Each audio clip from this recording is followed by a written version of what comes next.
Hey, everybody. Welcome to the Janchi Show. Hooray! Hey. This is the show where three Korean American adoptees sit down with each other and talk about all the things that have to do with being a Korean adoptee.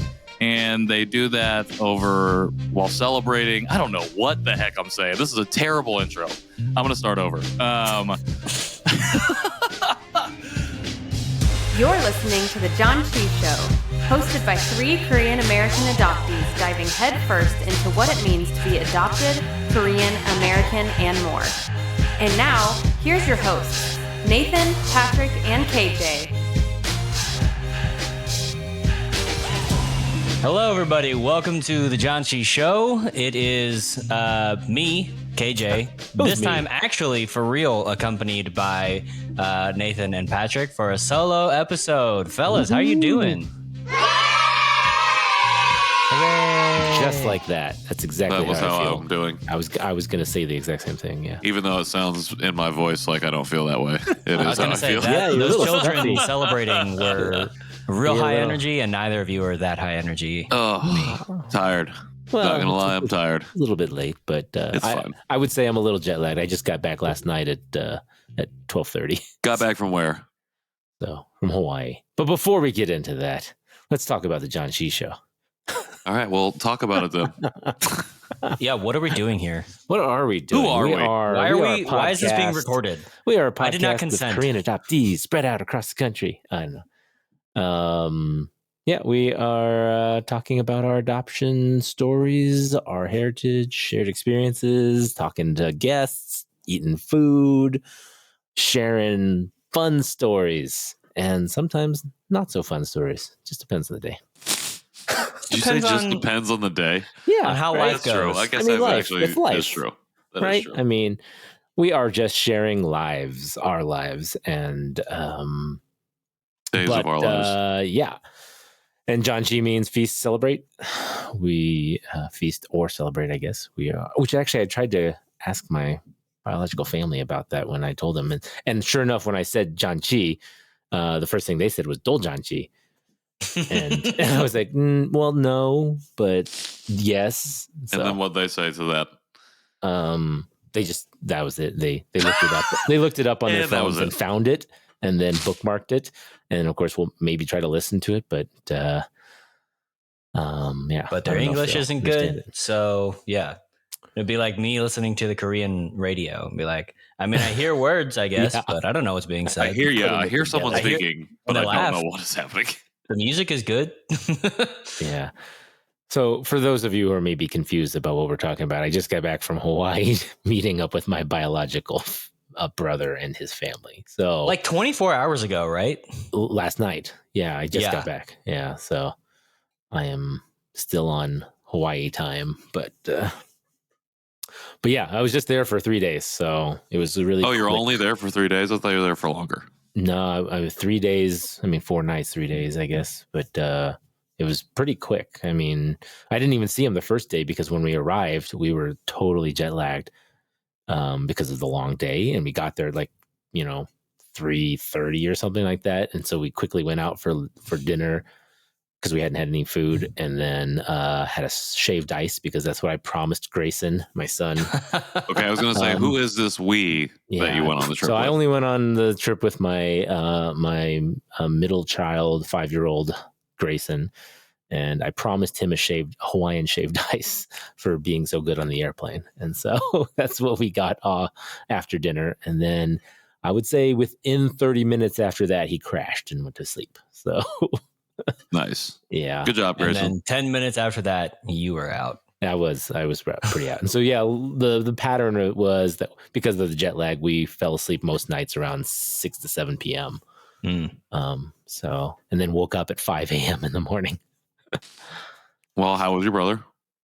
Brother was it good. Just your brother? Or so my brother, his wife, his mother-in-law, and his oldest daughter, and who I've seen them 3 times now. They've visited me in California twice, and I went to visit them in Korea once. So, but this was the first time meeting the mother-in-law, and just it's been 4 years since I had seen them last. Dang, that's a long time.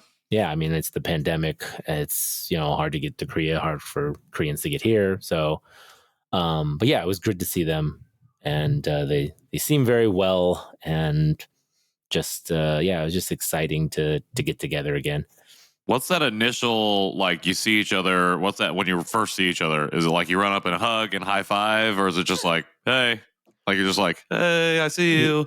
Yeah, well, I mean, definitely hugs to my brother and his wife and my niece. However, of course, the grandmother I didn't want to hug. And as far as etiquette goes, so I did the two-handed shake with a little bow. Oh, nice. The two-handed shake. Yeah. Okay. Right? Does that sound Like about this? right? What you would do? Yeah, just the two hands and then just kind of a little bow as I shook her hand. Yeah. I mean, so I busted out the Korean cultural dictionary because I knew we were going to talk about this. Yeah. Literally, the first one is, why do Koreans use both hands when shaking hands? Yeah. So- What's the reason? I forgot. I think it's I don't know. respect. I think it's the Western culture plus like Koreans do things with two hands plus Right. like a bow because that's like actually native. So it's just that like blending of cultures Mhm. Yeah. really is the thing. So Yeah, especially if it's somebody older than you using two hands, you wouldn't want to use. I guess it would be somewhat okay to use one hand if they were really younger than you. I think was something or like that I peers read. maybe. Yeah, like if you were like the big boss or something like that. But Yeah. two hands was typically you use two hands just to be safe with most people if you would shake hands. Pretty much You don't know always their age. use two hands. I would just Always say use err two on the hands all the side time. of formality. If Yeah, you're grabbing your drink for yourself, two hands. yeah, Trying and the to eat bow some as nudes well. with a fork, two hands. I just wanted to be nice, and because I knew she didn't speak English, and so there was probably not going to be that much communication between us. But yeah, no, it was fun. I really enjoyed. I guess the number one thing I enjoyed was not just seeing my brother and his wife and their family and stuff, but it was seeing his daughter who had met a few times, but watching her interact with my son. Like, I mean, they're cousins. And so, which I think the word for cousin was jokata. I don't know if I'm pronouncing that right. Someone correct me, but That sounds right. sounds about right. Okay. But I have no idea. But they would say, oh, sorry, that's niece. Cousins is, Hey Siri. No, Sachon? Sachon. Yeah. Sachon. Sachon? Sachon is cousin. So they were together cousins. And, Sachon? yeah. And just watching them as cousins play with each other and interact and have fun, because Grayson didn't really understand that they didn't speak English. So he just started talking to them and like, guess what? I did this and then I did this. And he would just keep talking like that. And then my niece knows a little bit of English. I'd say enough that she probably caught words and stuff. And she'd just go, yeah. Nah. Yeah, exactly. And it was just really funny because, they would, even though they couldn't communicate, they would have so much fun together. They'd play like thumb wars. They were like playing, like peekaboo. They were just having a good time because they were sitting in the back of the car for a lot of it too. Sometimes. That's awesome. That's fun. Yeah, that was probably one of the things I didn't expect to enjoy as much. I guess was just to see that interaction between the two of them, and then at the end, how sad both of them were to leave each other. She was all worried that he wasn't going to remember her. Because she didn't know when the next time she'd see him and everything. That's a And good you were point. like, just cut off some hair. So The old forget me send some not. videos, yeah. But Or just you got to find ways to reconnect. That's the thing that's hard about living in two separate parts of the world. yeah, It's just when can you find the time? I know. I know it'd be one thing if it was like America and like Canada or America and Colombia, but it's America and a whole ocean. And then, Right. Yeah. And that was why I made the effort to meet him halfway in Korea. Sure. I mean, in Hawaii, is because it's number one, cheaper to get there, and number two, I had some of my wife's family there, and so I was very appreciative of a place to stay and a car to use while I was there, and so that was great. And then I saw some other of my wife's family as well. While I was there. So it was like I saw three different families essentially while I was there, mine and then both of my wife's sides of families. And I enjoyed that part of it as well, even though that was the shorter part of it. It was more just hanging out with my brother and at the beach and and going to Costco. Oh yeah. Apparently, that was one of the things that my Korean family wanted to see was Costco, and to compare and to get gifts and stuff. The one in Honolulu specifically used to be the busiest one in the entire world, and now it's only the busiest one in the United States. The first one now, the busiest one is in Korea. Oh my gosh. So, Classic. yeah, I know. And the ones in Korea, a 2-story. So how did it compare? I thought it was interesting just to compare it to the one here in Colorado, but I thought it was neat to see, Hawaiian shirts and macadamia nuts and things like that you can buy in bulk, right? I guess, or for cheap. How did it compare for them? For them, to the one in Korea, they bought a lot of this? stuff. They bought a lot of stuff, and at first I thought they were just going to look and compare, but no, they went crazy and bought a lot of stuff and a lot of souvenirs and things. Even my brother bought a hammock, which was kind of that's awesome, kind of cool. I love that. And so, was that the most surprising thing that he bought? Yeah. I mean, that's that I saw. Yeah, I mean, that was the first thing that's funny. That stood out to me. So, but besides all of this, I think we were going to eventually get this topic and conversation down to the one of gift giving, Korean gift giving. Yeah, because that's like a big deal when you see people meet up with them, whatever. It's like to bring them gifts. Small ones usually, but like still always having a gift on hand. So I just want your reaction. I just sent you a text. And this isn't to brag. This is just for context. All right. For the listener, Nathan has sent KJ and I a text message of a photo of many items sprawled out across the floor. Is this like backpacks and That's shirts? What my family from socks. Korea brought. They essentially brought an entire suitcase of clothes, Korean clothes. Holy cow. Active wear, backpacks, outfits for me, outfits for my parents. Like they showered us with a lot of gifts, and the generosity again is mind blowing to me. And so I'm just curious. Maybe another listener can back me up, because I don't know many listeners or other Korean adoptees who have met their biological families who continually meet with them. I want to know, is this common? Is this like getting a lot of gifts from a biological family, or just, I mean, they're for my kids. Some of them are for me, a couple jackets and stuff, but most of it was for the kids. So, I was just again blown away. I mean, I gave them a bag of goodies from Colorado, a couple hats and from socks. Costco. Yeah, I mean, I did give them stuff. Note to anyone listening too: if you're going to give gifts, do not give beef jerky. As much as they may like it, you cannot bring proteins into Korea customs. They'll take it. They'll throw it away because of mad cow disease and other things. So, do not give proteins as a gift. All right. This has been Custom Tips with Nathan the Walk. Custom Tips. But yeah, they, again, very generous. I just can't believe it. And it's apparently there's a company, and I didn't know this either. The company brand name is called Black Yak. I saw that. It's like I think it's like the North Face of Korea. So isn't there North Face in Korea? Wear. So this is probably North Face in Korea, but this is the Korean brand. I don't know. Have you ever heard of that company? I don't know. I don't think so. Yeah, neither have I. I zoomed in because I thought it said Blackpink, and I was like, wait a minute. I know, I did too. One of the things I also that's what it said. Yeah, I learned something new. I had to look it up and see what this company was about, and very interesting. So if anyone's going to Korea and you see one of these places, maybe go shopping there. Would love to hear those stories from those listeners and voicemail form. 972-677-8867. Yeah. Or email is fine.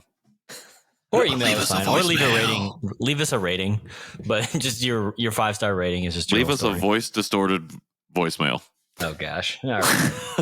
Telling your entire story. That's about it. I mean, again. Well, I'm glad you had a good time. And you got to see your brother. Well, and you had, was it Allison's family who had a friend who spoke Korean, so you had like a translator there? Oh, yeah. Yeah, we did have one day of a translator, and she said she was there to talk and kind of just share some information back and forth. And yeah, that was very helpful and nice. We had some neighbors even make some kimchi, cucumber kimchi, and my aunt made like a Hawaiian dinner feast kind of thing, and that was really nice for them to share with that, and to just to chat and talk, and that was fun. Learned a few other things about them, and like apparently my brother's a black belt in Taekwondo and things like that. So yeah, because I was showing him video of my son who's a green belt in Taekwondo, and he's like, oh, so like, oh, I'm a black belt. No shame, but runs in the family. That's cool. But what about you guys? I know you've been traveling a lot too, Patrick, including Vegas, and not the buffets. And not the buffets. For the start of Asian American Native Hawaiian Pacific Islander Desi Heritage Month. Did you add Desi in there? Yeah, I've been adding it recently. All right. If we want to get into that whole thing, and honestly, I probably shouldn't, and I can talk about that too. But, anyways, got invited to 2 separate conferences: Asian Hustle Network's Uplifted Conference, the second one that's in Vegas, and then the Asian American Foundation's annual Heritage Heroes Summit, which was in New York. So that's why I sound like this, because I am very tired.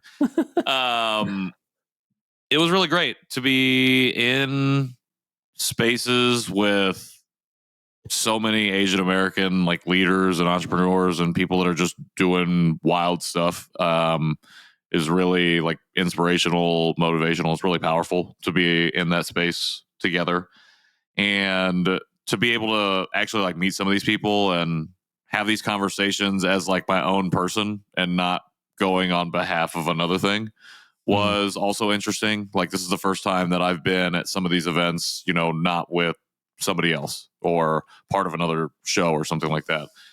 And so it was nice to be able to kind of Patrick from the Janchi Show. Yeah. And so it was nice to be able to just kind of move in that way. The Vegas one, Asian Hustle Network, was also doubly cool because I was there because I had been nominated for the Unsung Hero Award, which is really cool. Yeah, because I was up there with some really cool people. Daniel Anderson, a Chinese adoptee who writes for Next Shark. He was also there. I'm sure he'll love that shout out. Inside jokes, I suppose. It was good. Like, again, to just be able to hear some of these other people's stories and like the work that they're doing just sent me home really motivated to continue doing the stuff that I've been doing, and then left New York feeling the exact same way. Saw Michelle Yeoh up close, tried to get a picture, and her security was like, excuse me, just like stiff arming us out of the way. Like, do you know who I am? Yeah, a friend and I tried to like rush to get a picture of her when I was like, she's escaping out this way, let's go, and it just did not. It didn't work. Didn't happen. But that was still cool. The most hilarious part was the person who was presenting her with the award and like announcing her on the stage said, all right, now everyone please rise for the Queen, Michelle Yeoh. And we all stood up, and she comes out there and she goes, I can't believe he asked you all to stand for me, and then you all stood for me. I was like, well, I mean, you gotta real recognize real, you know what I mean? Like, it was cool to see her and other like big time leaders in all different kinds of industries. Specifically thinking of Professor Erica Lee, who wrote Making of Asian America, a book that's been really formative to my understanding and reframing of what it means to be Asian American, what it means to understand those histories. She was there, super cool. And then I was also there with a bunch of other cool people. Liz Kleinrock was there, friend and guest of the show. Tony De La Rosa, somebody who I've been following for a really long time. Excited to be able to hang out with him a little bit. And again, just to be in community with people doing a lot of really different, really community driven and focused work was just really reaffirming in everything that we're doing here on the show and everything I'm trying to do in this type of space. And came back from New York tired already. And it's only May 8th, I see, when I look at the calendar right here. But excited and motivated to keep having these conversations, to keep doing this type of stuff. So, yeah. Were you one of Nice. the only adoptees? You said there was another Chinese adoptee at the Vegas one, but what about in like New York or just in general? Was it? Did you feel like you were representing the adoptee community at all, or Honestly, a little bit. I know that there were other adoptees there, and so like Liz was obviously in New York. Oh, yeah. And Annie Wu, who is a Chinese adoptee, she's an activist. She currently is doing, or just became the creative director of the AAPI Victory Fund. Does really, really cool things, but she was also there. So I know there were other adoptees, out and about. Cool. Yeah. But as who was explicitly talking about it, that's what I'm talking about. So I had a lot of those conversations just about our story. Joyride obviously is something that is coming up very soon into theaters, and so I was just having that conversation, just being like, hey, this is my thought, the people from my community, and met a lot of people who were receptive to that conversation, who were like, oh yeah, like that is a hidden part of our community that we're not really talking about. I didn't really know about that or something like that. So it was really nice to be able to find like-minded and aligned people and be able to share my story and share that perspective with them, and also learn a lot of what they're going through and what they're advocating for, stuff like that. Awesome. Thanks. Well, I mean, good job. I mean, that's great that you are being involved and just doing the work, I think is great. So yeah, I mean, it's a privilege and honor to be like invited to those things. It also, one of the things that I walked away with thinking about is like how and who make up those spaces, and like how we can work to be more inclusive, and who we can bring into these places who might not be able to have that same access and provide that experience, to model what it looks like, from a success standpoint or whatever it might be, to give them a chance to meet people who they might not be able to interact with on a day-to-day basis, and, figure out ways to make that happen more often, instead of just this time when we can come together and celebrate and focus on the joys, which we should be doing. Also thinking about, how can we keep doing events like this every month, where we can then bring people, even more people in, and doing them in places that aren't New York or Los Angeles, doing them in a Denver, in an Indianapolis, in a Chicago, like where Asian America exists, but maybe doesn't get the same sort of spotlight or shine as they do on the coast, because that's where a lot of concentration is, which I totally understand. But it's like, I would love to see an effort move to be more inclusive that way from a geographic standpoint, because it encourages and invigorates the community there in those places to then do those things themselves. So then we don't have to like ask all the organizations to come here. They can just be like, here's some money, throw this event. Yeah. Right. Great. Yeah, I mean, I love the fact that it is in populated areas and big, spaces and galas. But like you said, we're spread out all over the country. So having some smaller pockets, some places where there are people that aren't able to get to New York or, have a community themselves and have that opportunity. I think being more inclusive for them is great. That's why we've spread out with our live shows and stuff like that as well, trying to do a little bit more around the country. And yeah, and that's not to say that that's like, I think they're doing that intentionally. It's just literally the fact that these things are so new, and that's like one takeaway I have is like, how do we do this in more places? And New York and even Vegas and Los Angeles, the Bay, like that's where large concentrations of not only Asian America are, but the organizations that are doing a lot of stuff, who do stuff across the country, not just in their respective geographic locations. So I get it. I totally get it. And also I was just loving thinking about what the possibilities for doing these events in other places, like where I live. I also wonder if it's not somewhat related to like the maturity of Asian communities in those spaces as well. Oh, sure. That's a Like good point. I think about like where I'm at in Dallas, there are a lot of Korean Americans, especially as anyone who came to the live show found out, like there's a growing community here, but it all feels very young in terms of like the like relative length of time immigrants have been in the Carrollton area, or you know what I mean. Whereas I think like especially like San Francisco Chinatown is the oldest, if not one of the oldest, but I'm pretty sure it's the oldest Chinatown in the US. You know what I mean? So it's just like it has 200 years of history almost, you know, where we have not that. So yeah, but it doesn't mean that there's not history there. That's worth celebrating. And there is, and friend of the show, Stephanie Drenka, is doing a really great job. Amazing job celebrating that in the DFW space, you know, specifically. There is that, but I also think too, like there's just kind of, especially like with this current wave, I think when you get that mixture of like new wave immigration versus like multi-generational Asian American families, then you get kind of this natural headbutt. And like I've kind of experienced it too, just because like in the church that I grew up in, there were a lot of Cambodians in the church who had recently immigrated and whatever, or, you know, quote unquote recently, had spent like upwards of 30 years of their life in Cambodia and then moved to America, right?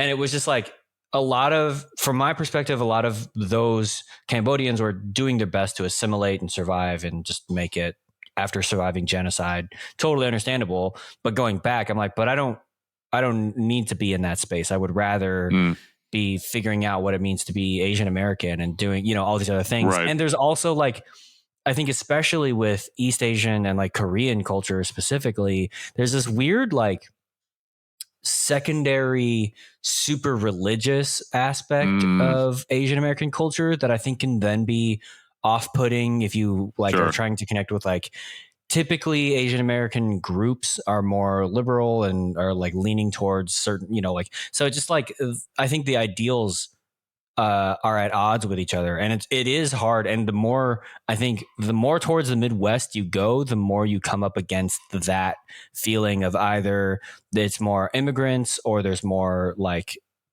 ideological diametric opposition, or you know, like it just gets harder. Even if they are there in numbers, there's not the unity of belief, unity of purpose, you know, because for better or worse, there's also not been maybe as much tragedy to unite a group of people, you know. So you know, it's interesting you bring that up because I've been having that specific conversation a lot lately about Indianapolis and the Asian diasporic communities that are here. Like it is fairly diverse here. It's not that it's just predominantly like Korean or Chinese. Like we do have a lot of like Southeast and South Asian communities here. But I feel like from my perspective, especially as I've tried to like infiltrate and become enmeshed in these communities, is like everybody operates from their own ethnic subgroup. And they kind of stay in those areas, just like you said. And it's really hard to, for whatever reason, want to come together because maybe there's not been a galvanizing incident necessarily, even though when you look at it, like there have been a few things that you think could drive that and hasn't necessarily. And we only have like one celebration in all of May where all the community comes together. Like we only have one in the whole city. And it's like, you know, why are we still so separate?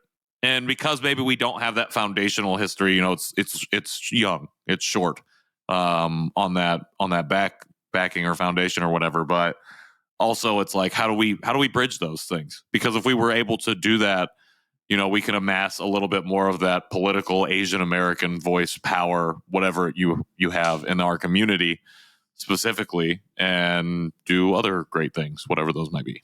No, I think it's just tough. Like I think about the one of the first things I think about is like Target. And when February rolls around, they've got like things like Black creators and whatever, which like, I'm like, oh, that's cool. And also I'm like, oh, that's super gross. You know what I mean? Yeah.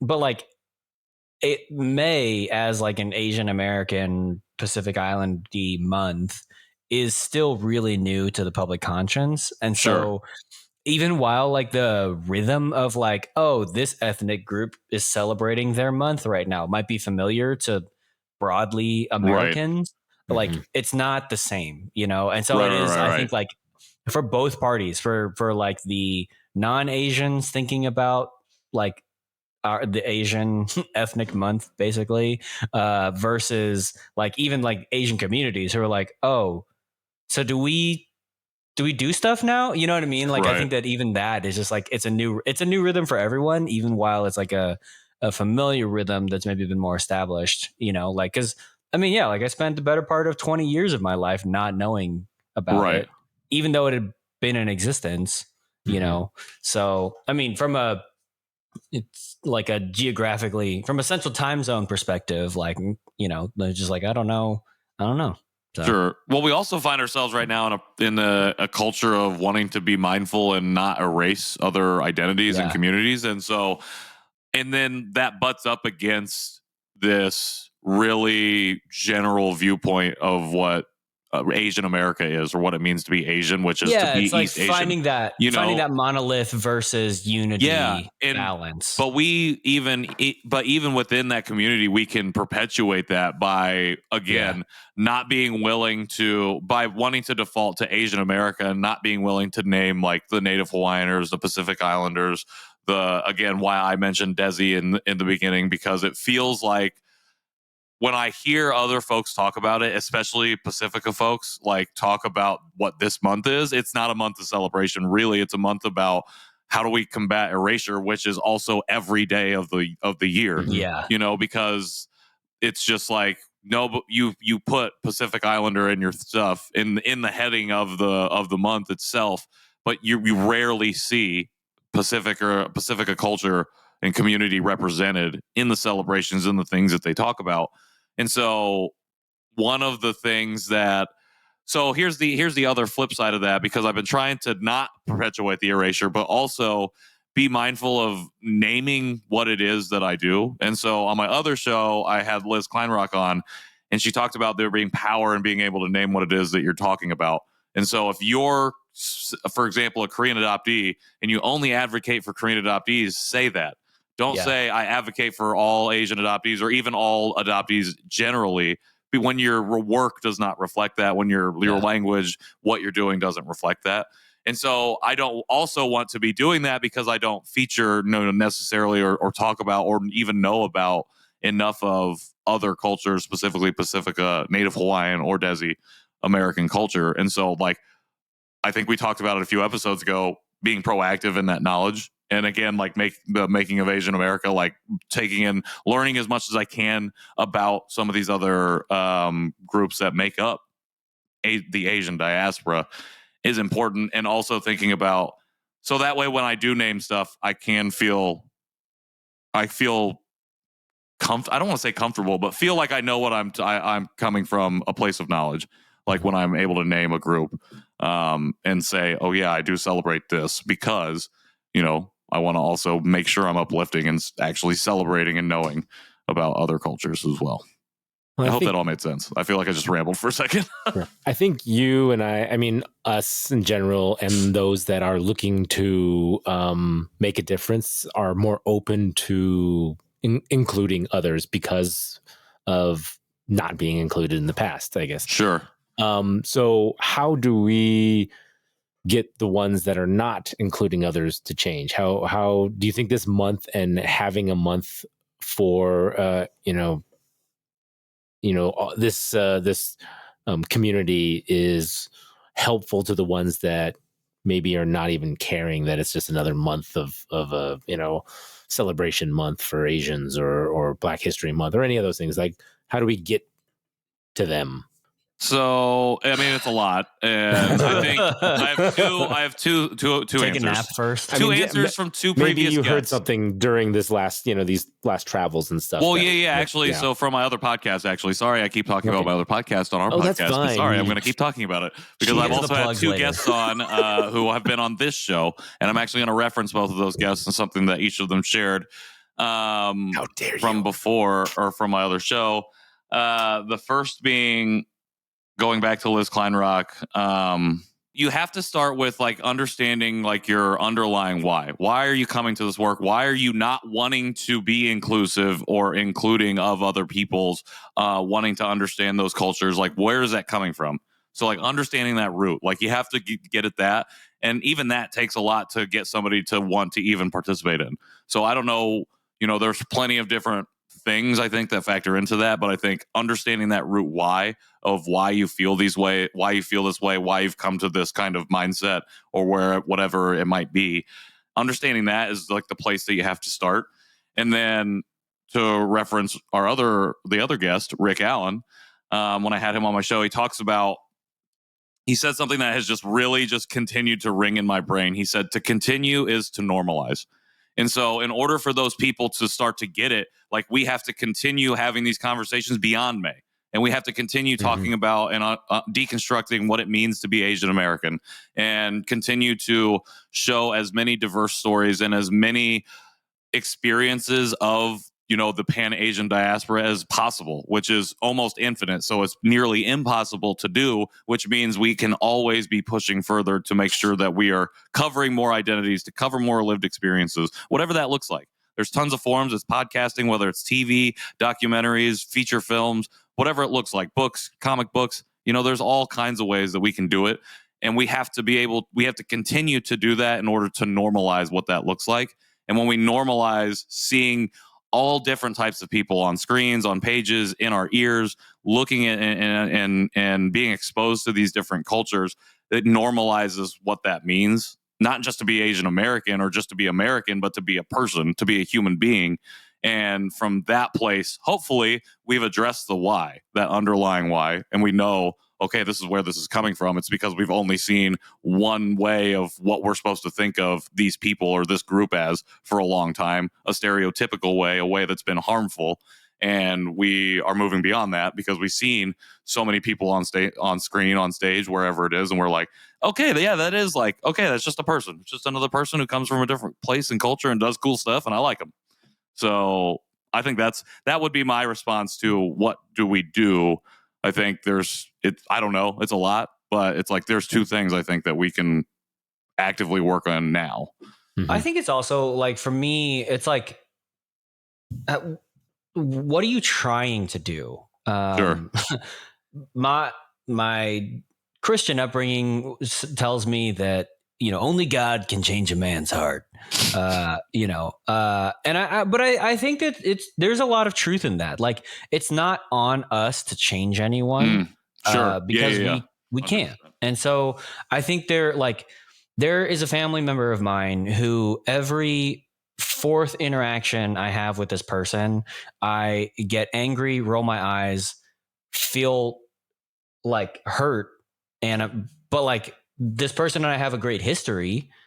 And so I don't just want to toss out the window. And at the same time, in my new state of being self-racialized, it's like super uncomfortable, really makes me angry, super eye rolly, just like it's super annoying, right? The person's family, like close family. And so you're like, how do I deal with this? And it never happens in a situation where I want to deal with it. It never happens in a situation where I have capacity to talk about it. Right. Where you're like, yes, this is exactly what I want to talk about right now. Let's get into it. Like calling out the moment and clowning the person for a minute, because it's that kind of harmless ignorance, heavy air quotes, it's that kind of like, oh, I don't know. Like for me, I just like, I don't know, like all white people look the same to me. And be like, right. What, or like, no, I'm not saying that like all white people look the same. I'm just saying like this white lady and this other white lady who both have brunette hair look very similar. I'm like, one is 5'2" and the other's 6'2". Like what, there's so many things that, yeah. So, but I think that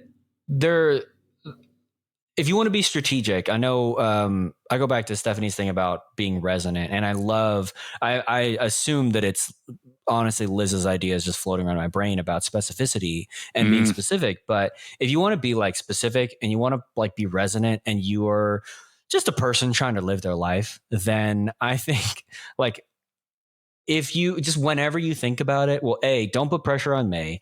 B, whenever you think about it, if you're gonna however you want to get the message out where it lasts longer than 24 hours and it's reshareable. Yes. I think about my wife who posts a lot of content in her stories, and like sometimes it's really good content and it's in her Instagram stories. So that's gone in 24 hours with no way of resharing that, really. You know what I mean? Like no way of discover all those kinds of things. But like you just did a lot of work for some people to see for 5 minutes, and there's no way to go back to that. You know, you just have to hope that it sticks. So if you're gonna do it whatever it is, do it in a way that's shareable, that lives longer than 24 hours. And also probably during May, just take a break and resurface all that stuff that you did the work of. Because like realistically, what May is it's free marketing for Asian Americans, for Pacific Islanders, for whatever, to say like, oh, I guess right now some of America is kind of thinking about that. I'm going to take advantage of it and just resurface all the good work that I've done for the 11 months of being alive that I've spent for the year, and just do that. And then be like, yeah, here's all my stuff. You can read it. I'm on vacation. Come back. Like, you know, and I think that that's a way that you can care for yourself. You can do it sustainably. Like if it's one thing a year, great. Post that again in May. Like do that, you know? But I wouldn't put any pressure on yourself to change someone else. The only pressure I put on yourself is to be, I don't know. I'm going to say this. I don't know. Maybe don't follow this advice. I'm going to say it though. Be someone like who is worthy of changing for, if that makes sense. Like have relationships in a way that you're like, oh man, like if you were to say to someone, hey, that really hurt me, then like, hopefully that relationship that you have is like, enough to give them pause and be, oh, you know what? That actually, I don't want to be that person either. Let me rethink about that. Let me open up a conversation about it. You know, be the change you want to see in others. No, is that not what it was? It seemed like it was to me. I think it's like started that way. Have good relation, like be a good enough person that other people want to change for you. Right. Well, I mean, because you want them to change into the change that you. No, man, because you want to live your life and you don't want to have to constantly be explaining it. You know what I mean? like, well, they shouldn't want the other. Okay. I also took from that. I want the person to change because I also care for those people and don't, you know, and I hope that they would care for me as well. Kind of a thing. That's also what I was thinking. Because I don't want to change some. Maybe I'm just jaded enough to be like, I'll cancel you. I'll cut you out of my life in a heartbeat. If I'm like, you know what, if I've got like a relationship, a different relationship to protect, because like there are relationships that are so worth it to me that I'm like, you know what, if I got to say no to something, I'm going to say no to it. Cause I got it. It's like my relationship with Sarah, like I'm going to say no to something cause I got to protect that relationship, you know? Sure. And so like, if I were, I don't know, if I had a good friend who ended up being an undercover, like a super terrible person to my wife, and I found out, I'd be like, you know what, either this relationship means enough that you're going to change, or I'm going to stop hanging out with you. Yeah. And I'm not gonna be the change. I'm just gonna stop hanging out with you. You know what I mean? Yeah. Okay. Yeah, for sure. But I hope that our relationship is good enough that actually that other person is like, oh man, well, I want to keep hanging out with you. So I'll do the work. I'll do that. You know what? That kind of stuff. Yeah. Undercover terrible person. I like that descriptor. Somebody who said that's just, you know, when you're, especially in the South, when everyone's like kind of like on the surface nice, and then a level or two down, or sometimes it's hidden real deep. You're an undercover terrible person. Yeah. I feel very on guard when I'm in certain states, if you get my drift. I do. Where, I do. You know, I would not want to get into any I conversation also with live in one of those somebody states.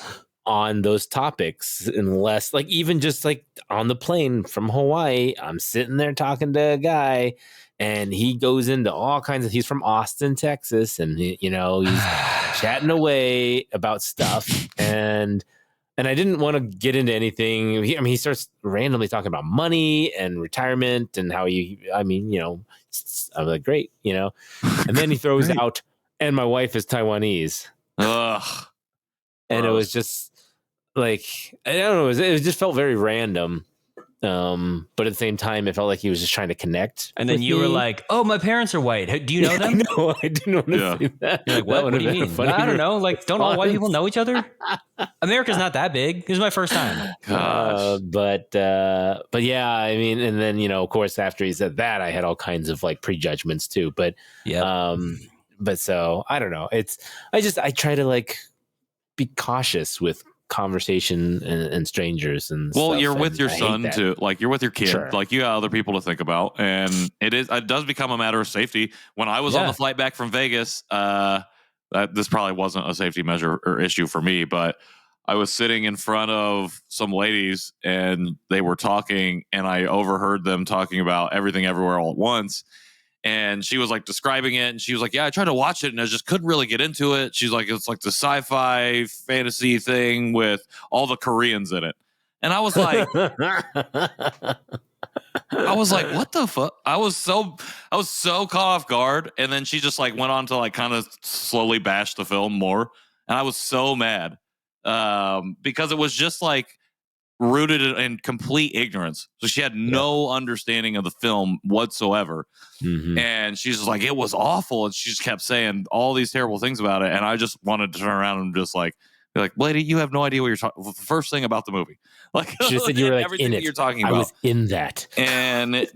But yeah, I mean, it's like you got to pick your fights in those situations, I think, because it does become generally not only a matter of your mental health and safety, but your physical safety and well-being. Yep. So I totally get it. Yeah. I mean, like a high school friend of mine who, in a small world coincidence, is marrying a realtor, like was on my street. And as I went out for a walk, literally today, honked at me and like yelled like, "Hey, KJ, what's up?" But like, he's a white dude in a truck. Mm-hmm. And anytime I get honked at by a white dude in a truck, like my heart rate goes through the roof. Yeah. Plus, given like what's recently happened, like just not 15 minutes away from me. Yeah, like that's like even worse. I was like, "Are you kidding me right now?" Yeah. It's just like, and he was just like, "Dude, it's so good to see you." And I was like, "All right, cool." Yeah. So it's just hard to be like, you know what? I'm not gonna. I don't want to deal with that. So, yeah. But on a lighter note, did you see the other thing I sent you? The video of the person sitting in front of me with a picture of BTS on. Yes. I don't know if I saw it. So in the airplane in front of me, this girl, teenager, had a solo picture. And I don't know if it was, I don't know which BTS member that was, but maybe it's Sugar. Sugar? It might have been Sugar, yeah. But it's just sitting there. It's not even a screen. It's just. Yep. It's just hung up on. That's hilarious. It's a picture hung up on the thing. And I was like, that's dedication. All right. That she brought a picture to hang up on the folding tray table in an airplane. And it just sat there while she was reading her book, and she could see that picture. And I was like, that's dedication. She must 100% be Army. All right. This might get me canceled, but Army, take it easy. Wow. Take it easy. Wow. Well, but, and it's funny too, because then at one point she turned around and looked at me, and I kept thinking, I hope she doesn't think I'm, I don't know. That is ridiculous. Are they just staring right at that picture? That's the whole flight. They're just it was just there, like posters on the wall. So, but I am dedication. At a loss it was words. Cute. She was a teenager. Whatever. I should have said something like, "Yeah, I know him." Why do you keep wanting people to say that? Because all Koreans know each other, right? People on planes.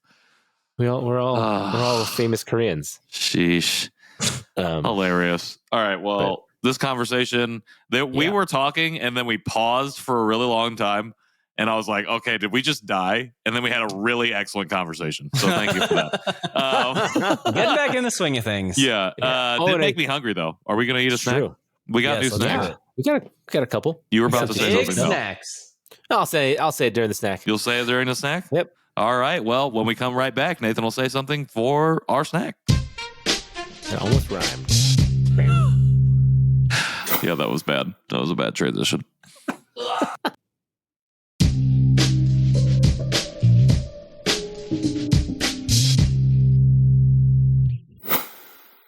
Welcome back to the Janchi Show. Food time.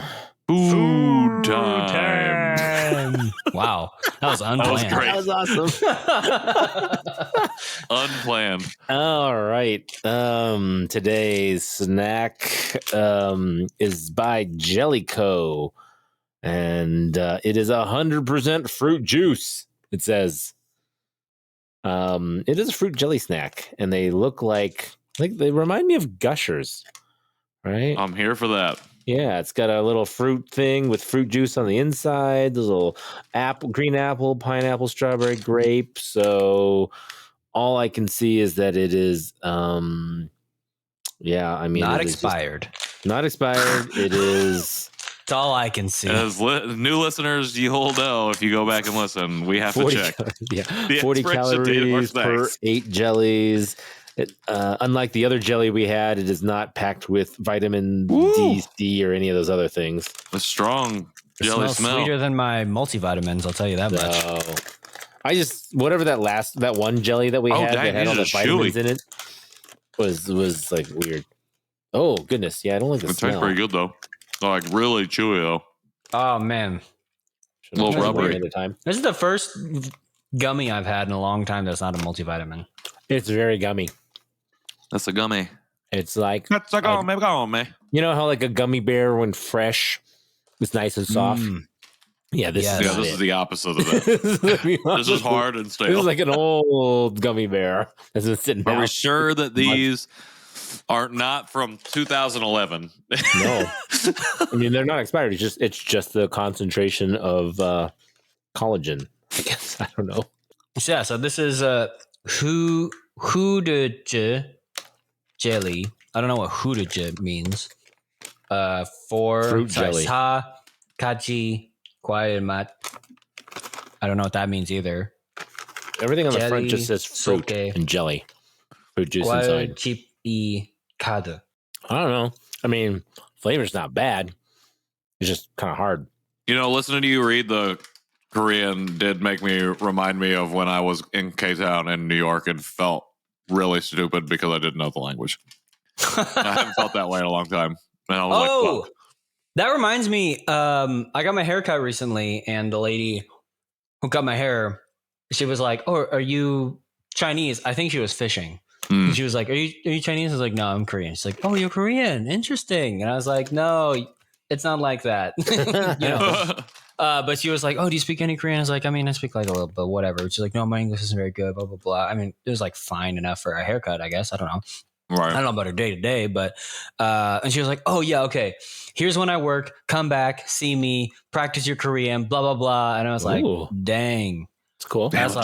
I'm not good enough. But that was also like I need to get back into that. But at the same time, like working for the Choctaw Nation, their like big push is also like they want all their associates to learn Choctaw so that the language doesn't die. I'm like, well, I mean, that's also important. That's important. I can't be like learning 2 languages at the same time. I don't know. My brain's not that good. You should do Choctaw because Korean is going to be around for a while. It for Maybe sure has staying language. Power. Yeah. So definitely go with Choctaw.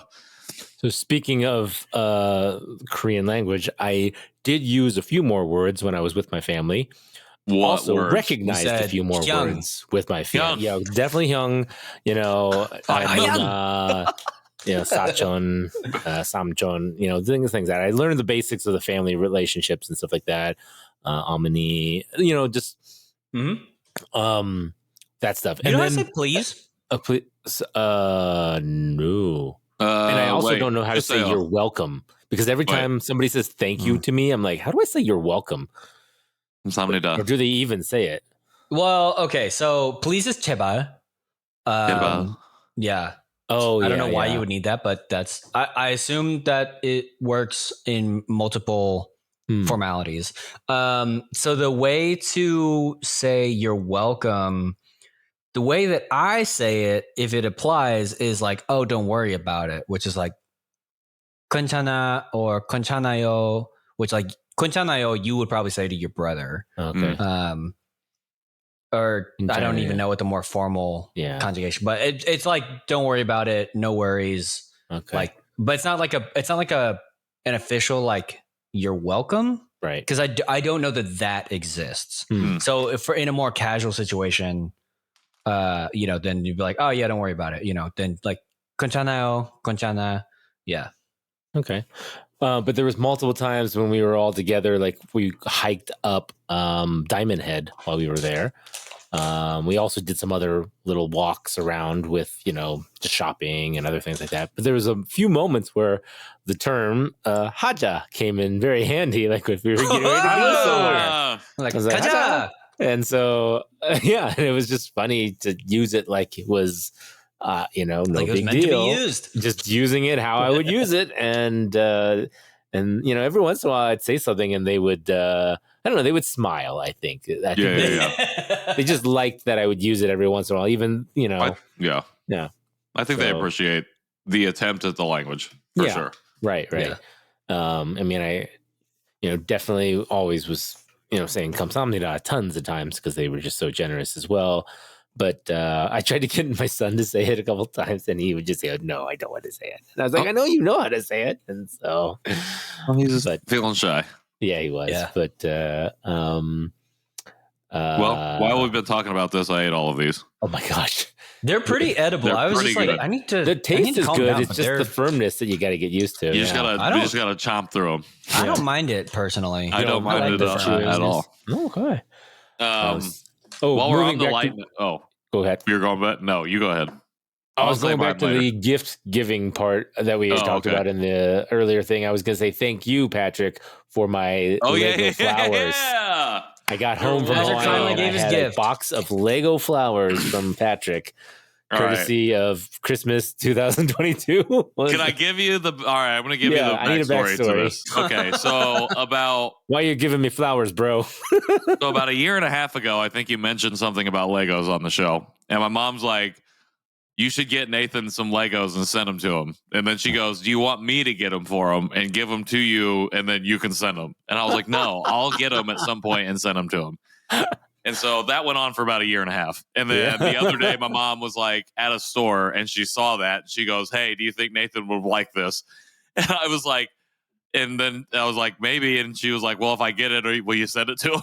I was like, "Sure, I'll send it if you get it." So she got that for you. And I was going to be up in Lafayette. So she gave that to me and I sent it. I achieved the goal and sent it finally a year and a half later. Thank My you, mom Patrick. 128 and episodes Cheryl. send you Legos. So yeah, It's a family affair. Yeah, Technically no, from it my is mom. funny. I do have about 4 other flower or the botanical Lego sets, but that is actually one of the ones I did not have. And so that's perfect. Well, there you go, Cheryl. I hope you're happy. I'm definitely going to put it together and appreciate it. So thank you. You did it. Round Yes. of applause for the Armstrong family. Make that Yeah, Good happen. job.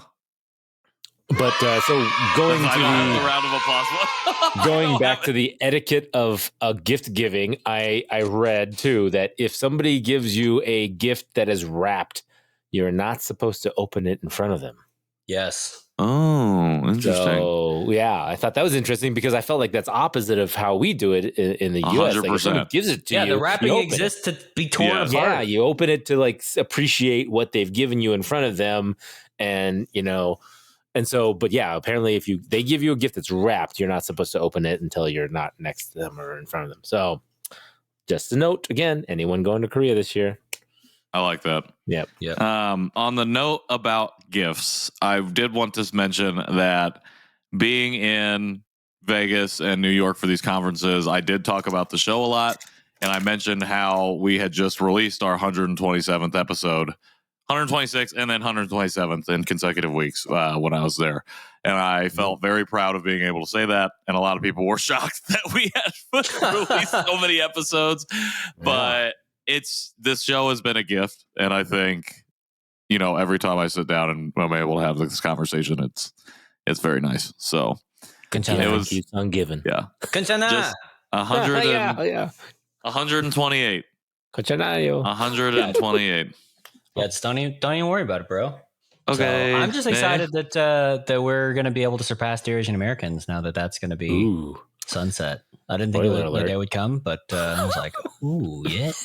Yeah, We'll see. I mean, something could happen where we're just like, we hate each other now and we don't want to do the show anymore. That's true. But Or first, you could just continue doing it solo by yourself. Yeah, it'll just be me. Yeah. Like, it's your boys, KJ, and KJ. Hey, KJ. Hey, KJ. This is the Janchi Show. Oh, yeah. There you go. Yep, that's right. There you go. But All right. What are we rating these? Yeah. What do we rate now that these? you finished your package already, Patrick, I think we know what your rating is going to be. Yeah, I'm going to give these a solid 4.8. Like a real good snack. Wish there was more. Right. Maybe would just soften the firmness up a little bit. I actually kind of like the firmness.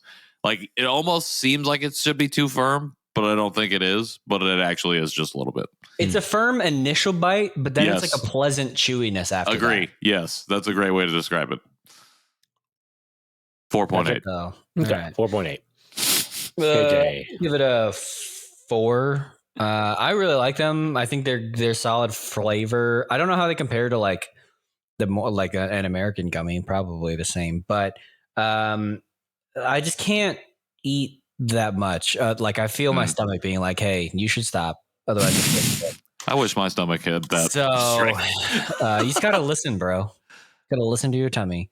Yeah, it said there's 8 servings per container, and you already ate the container. Oh yeah, 8 servings, yeah, per container. So that's totally fine.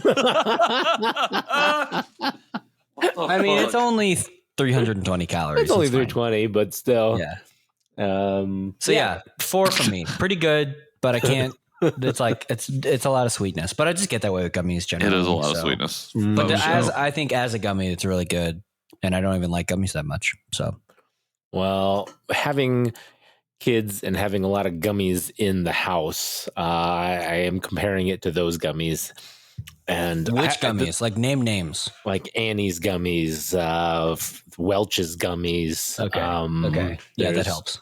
Even a gummy stick that Costco sells that's pretty good. That one I feel like is a lot more fruit, and I like that aspect of it. It feels like it's healthier. Whereas this, I don't know. I mean, it says it's got fruit juice in it, but I got fruit juice. I mean, there's no fruit juice. It's good, but I'm not gonna go all out like you guys. I'm gonna give it like a 3.75.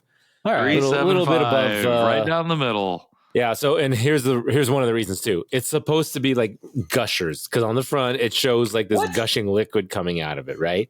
I didn't really taste much liquid gushing out of it. I don't know that they're supposed to be gushers. I didn't get that. I think it was more just like an explosion of flavor, maybe.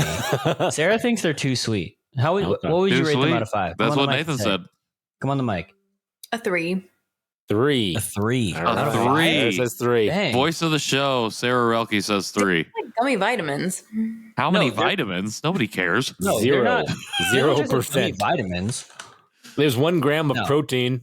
They make you less healthy. How about that? Yeah, Sarah, there's only 1 gram of protein. Are they macro friendly? No. That's opposite. Definitely. You can follow her at I Dream of Macros for more macro tips. Woo! Yeah. Hint, you'll never see these jellies featured. Good plug. But and I wish they were a little softer. But other than that, 3.75. All right. All right. We did it. I think that's it. 28.9, almost 130. Back in the saddle.